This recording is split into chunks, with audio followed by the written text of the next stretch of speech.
You are walking across your wooden deck, or maybe you are in the garage looking at an old exposed beam. When you see it, it is incredibly subtle. A tiny, perfect circle, no bigger than the tip of a ballpoint pen, punched straight into the wood. And right below it, resting on a ledge or scattered on the floor, is a miniature mountain of fine, pale dust. Your instinct is immediate. You reach out and wipe the dust away with your thumb. It feels surprisingly smooth, almost like talcum powder. You assume it is just a bit of old sawdust, maybe something the wind blew in, or a minor scratch. You head to your workbench, grab a tube of wood filler, and intend to squeeze a small drop of paste into that hole. You want to sand it smooth, paint over it, and pretend you never saw it. And honestly, that reaction makes sense. You take pride in your home. You see an imperfection, and you want to fix it before it becomes an eyesore. Stop. Put the wood filler down. Do not plug that hole. Do not wipe away the rest of that dust.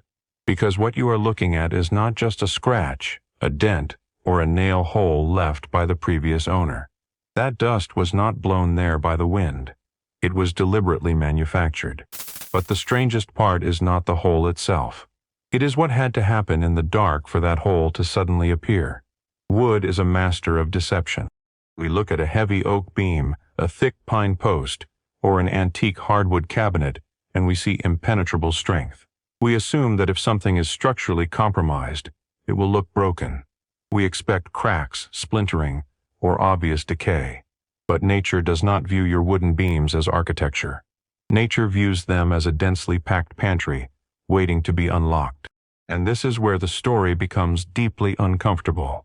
The dust you just wiped onto your jeans is not sawdust.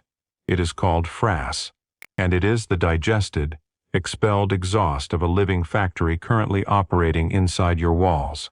The insect you are dealing with, likely a Powderpost beetle or a similar wood-boring architect, does not attack from the outside in. It works entirely from the inside out. The real action is happening where you cannot see it. Years ago, a single adult female landed on that exact piece of timber. She did not bite into the wood. She did not cause any visible damage. Instead, she wandered across the surface, scanning the microscopic landscape of the grain until she found a tiny pore or a natural crack.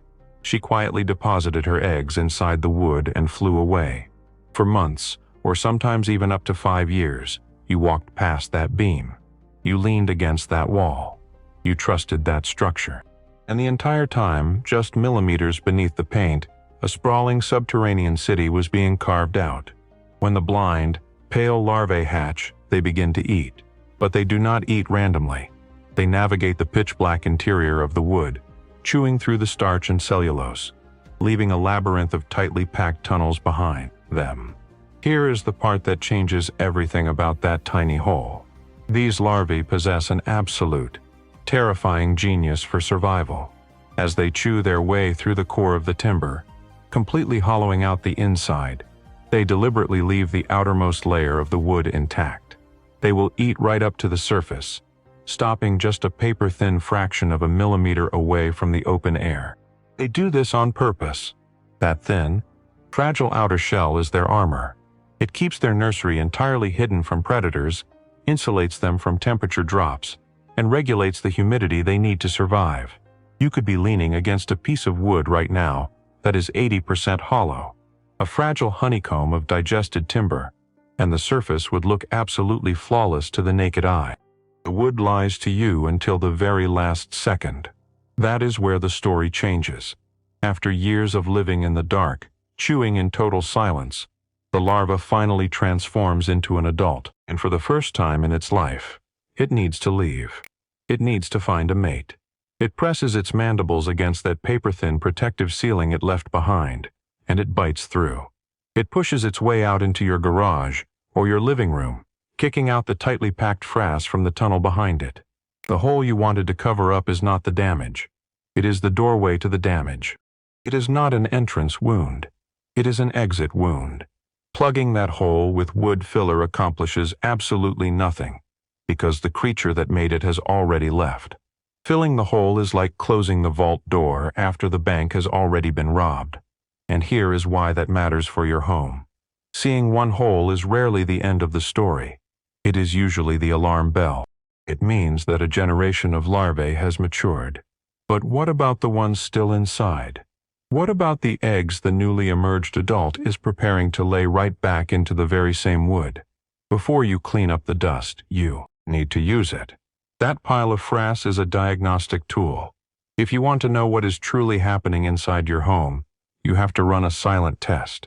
Take a damp cloth and carefully wipe away the powder, but leave the hole exposed.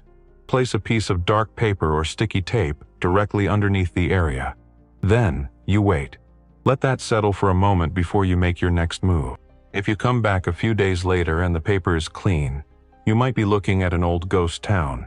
The structural damage was done years ago, the generation moved on, and the wood, though scarred inside, is no longer under active attack. But if you come back and find a fresh dusting of pale powder resting on the paper, the factory is still open. Something is actively moving, chewing, and digesting the skeleton of your house right at this very moment. If you had just wiped it away and painted over it blindly, you would have silenced the only warning system you had. You would have trapped a fresh batch of powder inside, masking the active construction zone until the day a heavy piece of furniture breaks through the floorboards or a shelf simply snaps in half under its own weight. We spend so much time trying to keep our homes looking pristine. We are conditioned to treat every speck of dust, every web, and every tiny hole as a cleaning task, a minor chore to be swept up and forgotten. We forget that our homes are not sealed off from the natural world. They are built out of the natural world. Dead wood is still a habitat. The next time you see a tiny, perfect circle in a piece of timber and a dusting of powder resting quietly beneath it, do not rush to erase it. Do not let your instinct to clean override your ability to observe. Stand there for a second. Run your hand over the smooth surface of the wood and realize that just a few millimeters beneath your skin, an invisible architecture is being written. If you have ever found these tiny holes in your furniture, your deck, or your walls, tell me where they were in the comments. And subscribe, because the next strange thing you almost remove might be protecting or quietly dismantling your home in a way you never expected.